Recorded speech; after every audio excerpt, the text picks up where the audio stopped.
To'yin kuni men tez zakaz tikyapman. Dugonam keldida, bo'ldi yig'ishtir, kuyov keldi degandan keyin derazadan qarasam, kuyov kirib kelyapti, atrofida sinfdoshlarim, ya'ni men sinfdoshimga tekkanman. Va o'shandan keyin zakaz tikishni to'xtatib, joyimdan turib, o'zim bilan shug'ullanganman. Endi nima deb o'ylaysiz? 2 kun uxlamagan, tikish qilib chiqqan, dam olmagan, uxlamagan kelin, yuzlari, ko'zlari shishgan, charchagan holatda kelin bo'lyapman. Va kechasi uxlab qolishimga oz qoldida. Sahnada o'tirganda boshlovchi shunchalik ko'p gapiryapti, men uxlab qolyapman. Kuyov bir turtgandan keyin bunday ko'zimni ochib o'zimga kelyapman.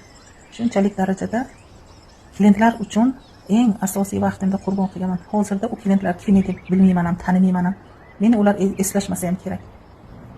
Menga hozir qiziq, siz klient uchun nimalardan kechgansiz? Nimalarni qurbon qilgansiz? Siz ham shunaqasi bo'lganmi? Agar voqeani nima haqidaligini tushunmayotgan bo'lsangiz, bundan oldingi videolarni ko'rishingiz mumkin. O'shanda gap nima haqidaligini tushunasiz. Va keyingi videolarda davomini aytib beraman. Instagramdagi bu kanalni yangi ochganman. Agar qo'llab-quvvatlasangiz juda xursand bo'lardim. Yurakchani qizartiring, obuna bo'ling va repost tugmasini bosing. Videolarni foydali deb o'ylasangiz, yaqinlaringizga ulashing va saqlab qo'ying. Profildagi Telegram silka orqali Telegram kanal va muloqot uchun gruppaga qo'shiling. Bironta fasonni tushunmasangiz, savol bersangiz, tushuntirishga harakat qilaman. Telegramda pullik va bepul videolarga kirib bemalol ko'rishingiz mumkin.